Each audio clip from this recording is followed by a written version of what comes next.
दिल्ली की जल मंत्री आतिशी जी लगभग 5 दिनों से अनिश्चितकालीन अनशन पर थीं और उनकी एक ही मांग थी कि दिल्ली के हक का पानी, दिल्ली के अधिकार का पानी लगभग 28 लाख लोगों के लिए इस्तेमाल होने के बराबर का पानी दिल्ली को दिया जाए। हरियाणा की सरकार से जो हमारा एग्रीमेंट है 613 एमजीडी पानी दिल्ली को मिलना चाहिए। चुनाव का परिणाम आने के बाद पिछले 3 हफ्ते से लगातार 3 हफ्ते से ज्यादा समय हो गया लगातार दिल्ली का पानी 100 एमजीडी कम आ रहा था। इसको लेके उन्होंने अपना ये अनिश्चितकालीन अनशन शुरू किया था। इस बीच हरियाणा की सरकार से भी उन्होंने बातचीत किया, दिल्ली के एलजी साहब से भी बातचीत किया, देश के प्रधानमंत्री जी को भी पत्र लिखा और अनुरोध किया कि इस भीषण गर्मी में दिल्ली के लोगों का पानी मत रोकिए। जो हमारे हक का पानी है, हम हरियाणा के भाइयों का पानी नहीं मांग रहे हैं, हम दिल्ली के हक का पानी मांग रहे हैं। जो हमारे लिए निर्धारित कोटा है उतना पानी हमें दिया जाए।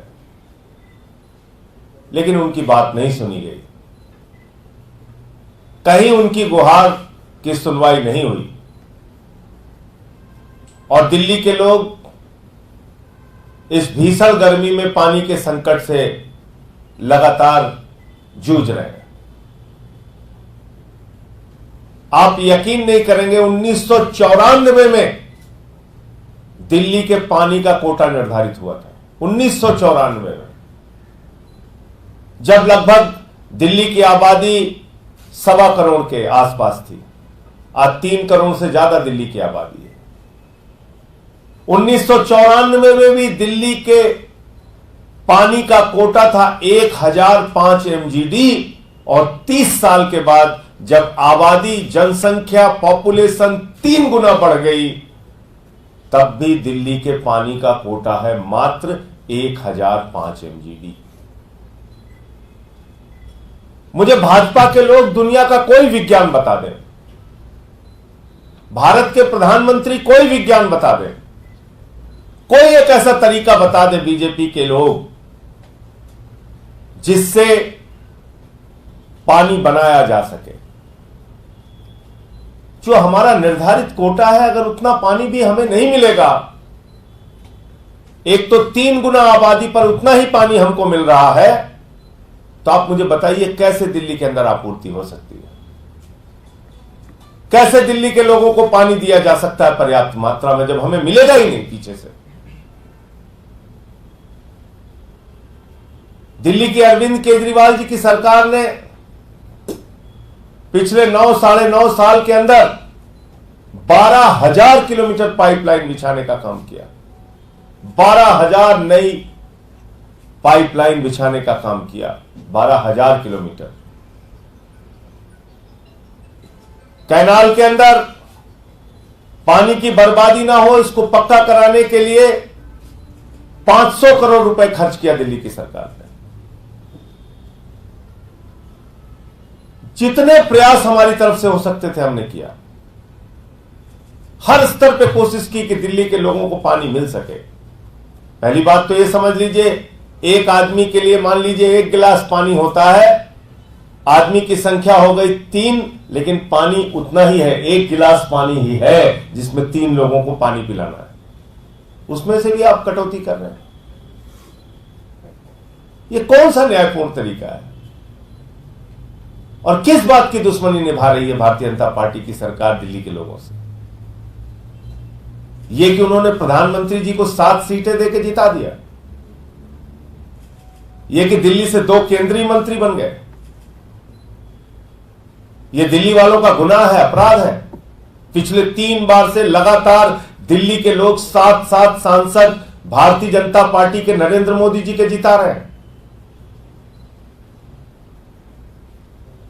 इन सवालों को लेके आतिशी जी 5 दिनों से अन्न त्याग करके बैठी हुई थी, अनशन पर बैठी हुई थी। उनकी तबीयत बिगड़ रही थी। डॉक्टर उनको बार बार कह रहे थे कि आप अपना अनशन तोड़िए। लेकिन कल रात में अचानक उनकी हालत बिगड़ना शुरू हो गई। पहले एलएनजेपी के डॉक्टरों की टीम ने शाम को देखा, फिर अपोलो में उनका ब्लड सैंपल चेक कराया गया, एलएनजेपी में ब्लड सैंपल चेक कराया गया और उनका जो शुगर लेवल आया वो 43 आया।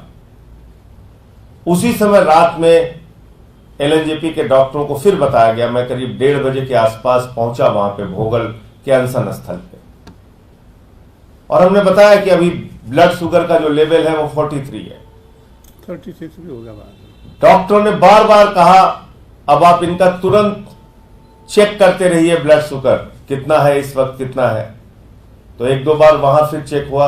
अंतिम जो ब्लड शुगर रिपोर्ट आई वो 36 आई, 36 जो ग्लूकोमीटर में चेक किया गया। डॉक्टरों की सलाह थी किसी भी हालत में इनको तुरंत हॉस्पिटल भर्ती कराना पड़ेगा, वरना आतिशी का जीवन जा सकता है। उनके साथ कोई बड़ी घटना हो सकती है, उनका जीवन जा सकता है।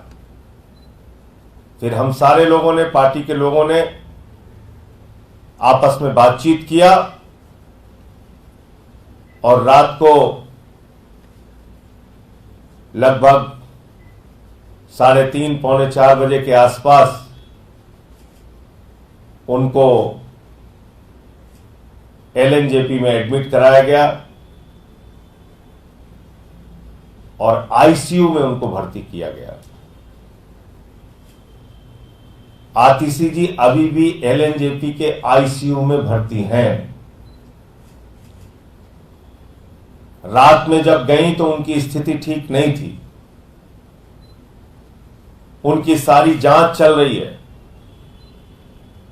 हम सब ईश्वर से प्रार्थना करते हैं कि जल्द ही आईसीयू से आतिशी जी निकलें, उनका स्वास्थ्य ठीक हो। एलएनजेपी के अंदर आईसीयू में जो डॉक्टर हैं वो उनकी देखभाल कर रहे हैं और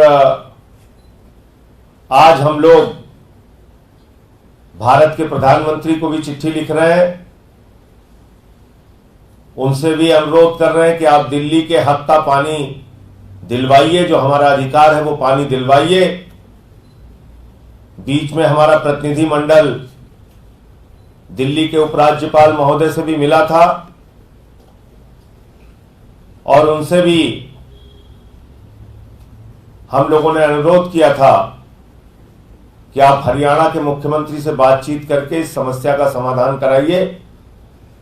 उन्होंने उसी दिन शाम को 4 बजे हरियाणा के मुख्यमंत्री से बातचीत की थी, जिसकी उन्होंने मीडिया के माध्यम से सूचना भी दी आप लोगों को और आश्वस्त किया कि दिल्ली को पानी मिलेगा। इन सब परिस्थितियों को देखते हुए अब इस लड़ाई का जो अनशन की लड़ाई थी, जो अनिश्चितकालीन अनशन की लड़ाई थी, उसको विराम दिया जा रहा है। लेकिन सारी विपक्षी पार्टियों को लामबंद करके संसद के अंदर पानी की आवाज को बुलंद करने का काम हम लोग करेंगे। दिल्ली में पानी की उपलब्धता हो, ये प्रयास हम लोग करेंगे।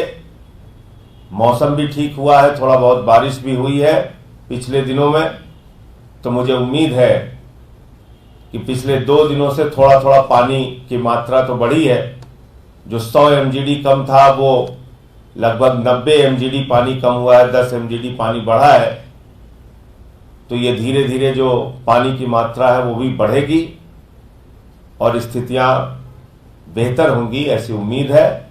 और मैं इस संबंध में प्रधानमंत्री जी को भी चिट्ठी लिख रहा हूं। मैं अनुरोध करूंगा हमारे सांसद एनडी गुप्ता जी से कि वो भी अपनी बात आपके सामने रखें।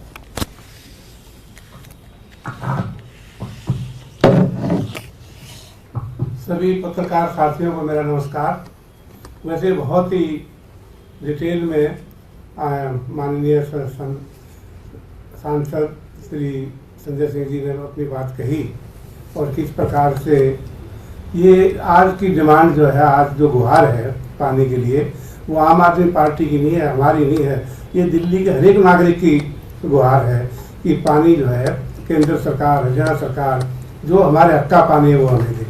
मैं एक बात यहाँ कहना चाहता हूँ कि जेठ का महीना भी 3 दिन पहले खत्म हुआ है और जेठ का बड़ा पवित्र महीना होता है। इसी में भी गंगा जी का भी अवतरित हुई थी, गंगा जी भी, और वो ये लेके हुई थी पानी की जो है किसी प्रकार की समस्या न हो। और आपने देखा जेठ के महीने में जो निर्जला एकादशी, दशहरा था, जगह जगह छबील लगाई जाती हैं, जगह जगह प्याऊ लगाई जाती हैं। इन सब चीज़ों को दरकिनार करते हुए आज केंद्र सरकार, चाहे हरियाणा सरकार, चाहे हमारे लेफ्टिनेंट गवर्नर दिल्ली के, सब ने इस बात को बिल्कुल ध्यान न देते हुए दिल्ली को पानी के लिए तरसा दिया। और कोई मतलब जब नाजायज डिमांड नहीं है, जैसे अभी आज ने संजय जी ने कहा कि 1994 के एग्रीमेंट के हिसाब से जो एग्रीमेंट हुआ था उसके बाद 3 गुना पॉपुलेशन बढ़ गई है और हमारा पानी का इंटाइटमेंट उस हिसाब से बढ़ा है। और ये बात जब हमारा दल मिला था अभी, सब जो है लेफ्टिनेंट गवर्नर जी को उनके संज्ञान में भी लाई गई ये बात कि आप इसको भी ध्यान रखते हुए, और नहीं तो इमीडिएटली पानी जो है, अच्छा एक और इसमें कहने की बात है, हिमाचल प्रदेश भी पानी देने के लिए तैयार है, पंजाब से भी पानी ले सकता है, लेकिन पानी तो हरियाणा के माध्यम से आएगा, वो पानी में रोक लिया जाता है। कितना बड़ा अन्याय है आज दिल्ली वासियों के साथ। पानी का कहीं से भी अरेंजमेंट कर लीजिए आप, उसको तो आएगा हरियाणा से, हरियाणा ने कसम खाई कि पानी को नहीं जाने देंगे। तो अभी इन सब समस्याओं को देखते हुए अनशन की अतिथि जी गई, माननीय मंत्री, जल मंत्री, उन्होंने भी डिमांड रखी। आज उनकी पोजीशन नहीं हॉस्पिटल में है, लेकिन आज जो है संजय जी ने भी आपके सामने समक्ष रखी बात कि हम जो है प्रधानमंत्री जी भी गुहार लगाएंगे, उनको भी चिट्ठी लिखेंगे और आने वाले समय में इस समस्या का हल हो जाएगा। तो ऐसा लगता है भगवान भी प्रसन्न हुए हैं। जिस दिन अतिथि जी ने अनशन किया था उस दिन भी थोड़ी बारिश आई और आगे बारिश की मात्रा बढ़ती जा रही है। इन शब्दों के साथ आप हमारी बात आपके माध्यम से केंद्र सरकार को, प्रधानमंत्री को, लेफ्टिनेंट गवर्नर को और हरियाणा के चीफ मिनिस्टर तक पहुँचे और जो आज जो उन्होंने कसम खाई नहीं दे उसको कसम को तोड़े और जल को जो है छोड़े। इन शब्दों के साथ थैंक यू। संजय जी, ओम बिरला जी एक बार फिर से स्पीकर बनाए जा रहे हैं। मैं तो अभी आप सबके सामने यहाँ प्रेस कॉन्फ्रेंस में हूँ और रात लगातार हॉस्पिटल में रहा, तो लोकसभा स्पीकर के लिए अभी चयन, वोटिंग होगी नहीं होगी, सर्वसम्मति से चुने जाएंगे, वो देखने के बाद ही कुछ बोलना ठीक होगा। क्या खत्म हो गया? अब आईसीयू में एडमिट है, दवा शुरू हो गई है, तो इसको इस अनिश्चितकालीन अनशन का विराम हो गया है, लेकिन आंदोलन के जो दूसरे रास्ते हैं उसको हम लोग अपनाएंगे, जो हमारा पानी का हक है उसको लेने के लिए। स्पीकर वाले पद पे उन्होंने संपर्क किया है विपक्ष से, और दूसरा ये भी है कि क्या आप लोग स्पीकर, विपक्ष जो है वो स्पीकर पद के लिए उम्मीदवार को खड़ा करेगा? आपकी क्या इसमें? देखिए, इसमें मेरी राय ये है कि ये सबसे ज्यादा चिंता का विषय एनडीए के घटक दलों के लिए है। इंडिया गठबंधन के दलों के लिए भी चिंता का विषय है और एनडीए के घटक दलों के लिए भी चिंता का विषय है। आज मेरी बात हो सकता है टीडीपी के मित्रों को और जेडीयू के मित्रों को ना समझ में आ रही हो, लेकिन इस पार्टी का इतिहास उनको जरूर याद करना चाहिए। पिछले 10 साल में 6-7 सरकारें अलग अलग राज्यों में तोड़ फोड़ के गिराई है बीजेपी ने। जहां तक टीडीपी का सवाल है, टीडीपी खुद उसके 4 सांसद राज्यसभा में तोड़कर बीजेपी में शामिल किए गए थे। भारत के संसदीय इतिहास में पहली बार ऐसा हुआ कि लगभग 150 सांसद, जब ये चुनाव नहीं हुआ था उसके पहले का जो सत्र हुआ उसमें निलंबित करके बाहर किए गए थे। लगभग 150 सांसद, दोनों हाउस तो दोनों हाउस के मिलाते हैं। तो आप कल्पना कर सकते हैं कि इन परिस्थितियों में स्पीकर महोदय अगर भारतीय जनता पार्टी के अनुरूप उनके हिसाब से काम करेंगे तो एनडीए के घटक दलों के लिए कितना खतरा हो सकता है और किस प्रकार से उनकी पार्टियों को खंडित विखंडित किया जा सकता है, ये सब होगा। आप लोग भी देखेंगे, हम भी देखेंगे। नहीं कहीं आप जा रहे हैं, ना कहीं मैं जा रहा हूं। तो इसके अलावा दूसरे जो मामले हैं संसद में आप लोग क्या क्या मुद्दे उठाएंगे, क्या तैयारी आप लोग कर रहे हैं? पानी का एक तो आपने बताया कि आप लोग बात करेंगे विपक्ष। देखिए, सबसे बड़ा सवाल इस वक्त दिल्ली के लिए पानी का है। वो पानी का मुद्दा हम लोग उठाएंगे। पूरे देश के लिए सबसे बड़ा सवाल है नीट एग्जाम और पेपर लीक। पेपर लीक के कारण पिछले 2 वर्षों में लगभग 2 करोड़ बच्चों का भविष्य बर्बाद हुआ है, अलग अलग राज्यों में। आप गुजरात का ले लीजिए, राजस्थान का ले लीजिए, हरियाणा का ले लीजिए, उत्तर प्रदेश का ले लीजिए, मध्य प्रदेश का ले लीजिए। लगभग 2 करोड़ बच्चों की जिंदगी बर्बाद हुई है पेपर लीक के कारण। और अकेले नीट की परीक्षा में 24 लाख बच्चों ने फॉर्म भरा था। एक तो सबसे बड़ी आपकी कमाई हो जाती है फॉर्म भरने से, बहुत ज्यादा हुई है। दूसरी कमाई हो जाती है, वो बेचारे तैयारी करते हैं, पढ़ाई करते हैं, कोचिंगों में जाते हैं, उसके जरिए हो जाती है। तीसरी कमाई हो जाती है 500-500 किलोमीटर की यात्रा करके एग्जाम देने जाते हैं।